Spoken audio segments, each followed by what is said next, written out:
चे प्रदेशाध्यक्ष सुनील तटकरे हे कालसुद्धा कर्जतमध्ये त्या ठिकाणी आलेले होते आणि आपण पाहताय की राष्ट्रवादीचे प्रदेशाध्यक्ष सुनील तटकरे झाल्यापासून महाराष्ट्रभर ज्या ज्या घटना त्या ठिकाणी घडलेल्या आहेत, बीडची संतोष देशमुख हत्याकांड घडलं, त्याच्यामध्ये सुद्धा धनंजय मुंडेचे सगळे लोक त्या ठिकाणी होते.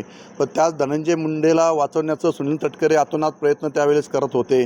त्याच्यानंतर आपण पाहिलं की तो सूरज चव्हाण त्यांनीसुद्धा हिंदू संघटनेच्या एका पदाधिकाऱ्याला मारहाण केलेली होती, त्यालासुद्धा वाचवण्याचं काम सुनील तटकरे करत आहेत.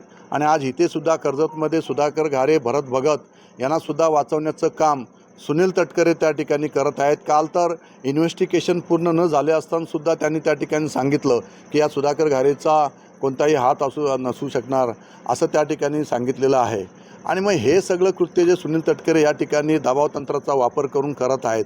खरं तर हे ज्या सगळ्या जर आपण महाराष्ट्रातल्या केसेस पाहिल्या तर आमच्या रायगडमध्ये सुद्धा सुनील तटकरेच्या रूपाने आका तयार झाला आहे की काय असं आता आम्हाला त्या ठिकाणी वाटायला लागलेलं आहे. आणि म्हणून आम्ही सगळेच आमदार, मी सगळ्या आमदारांशी आमच्या शिवसेनेच्या चर्चा करतो आहे की आम्ही सगळेच आपण या 2 दिवसामध्ये आम्ही देवेंद्रजी फडणवीस साहेबांना, मुख्यमंत्र्यांना त्या ठिकाणी भेटणार आहोत, उपमुख्यमंत्री शिंदे साहेबांना भेटणार आहोत आणि ह्यांच्या सगळ्यांच्यावर कठोर कारवाई केली पाहिजे असं आम्ही त्या ठिकाणी त्यांना त्या ठिकाणी सांगणार आहोत.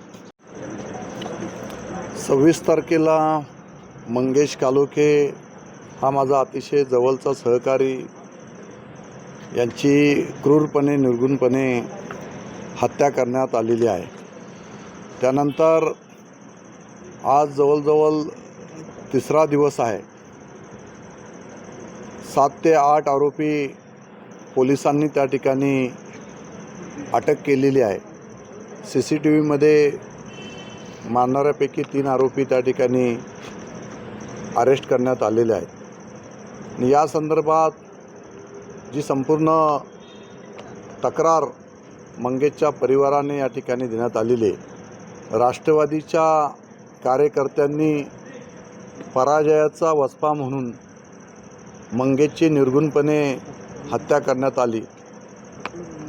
रवी देवकर, त्याची मुले आणि तिथले काही मुलांना बरोबर घेऊन सुधाकर घारे, भरत भगत यांनी हा प्लान करून मंगेशची निर्गुणपणे हत्या करण्यात त्या ठिकाणी आलेली आहे. आज 6 का 7 आरोपी, 8 आरोपी जवळजवळ कोर्टामध्ये हजर केलेले आहेत. 5 जानेवारीपर्यंत त्यांना पोलीस कस्टडी त्या ठिकाणी घेण्यात आलेली आहे. परंतु जे ह्यातले मुख्य आरोपी आहेत हे अजून फरार आहेत. त्यांचं प्लॅनिंगमध्ये त्या ठिकाणी त्यांनी केलेलं आहे. आणि म्हणून आम्ही आज सगळे आता साईबाबा नगरला आम्ही सगळे त्या ठिकाणी चाललेलो आहोत.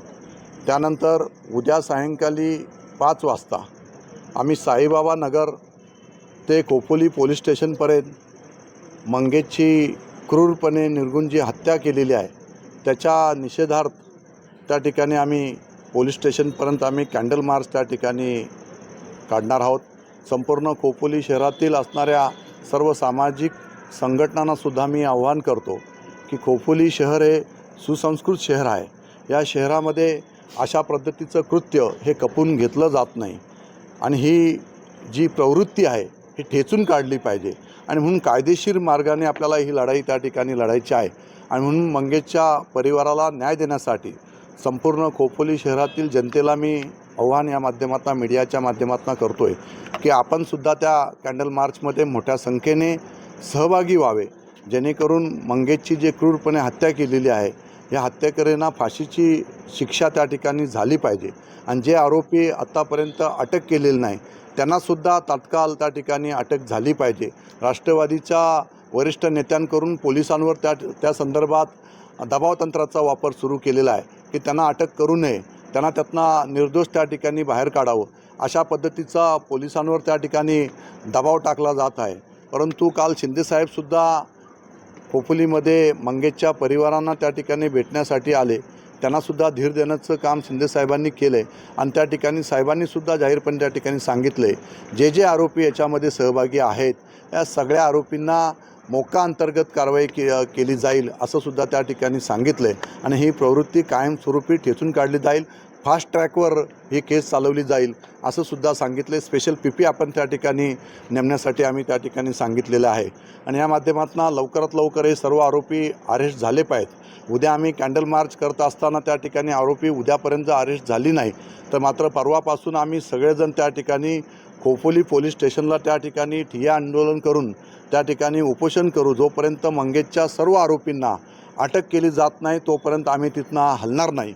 आणि जोपर्यंत ह्या आरोपींना फाशीची शिक्षा होत नाही तोपर्यंत आम्ही त्या ठिकाणी ठामपणे मंगेशच्या परिवाराबरोबर ठामपणे आम्ही त्यांच्याबरोबर शिवसैनिक म्हणून उभे राहू.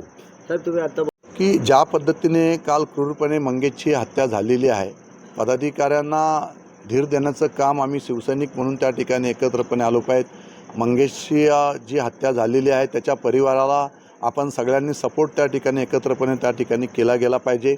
जोपर्यंत हे सगळे आरोपी अटक केली जात नाही तोपर्यंत आपण त्या ठिकाणी मोर्चा स्वरूपात आंदोलन करून त्या ठिकाणी त्यांना जोपर्यंत अटक होत नाही तोपर्यंत आपण त्या ठिकाणी ठामपणे मंगेशच्या परिवाराबरोबर उभे राहिलो पाहिजेत.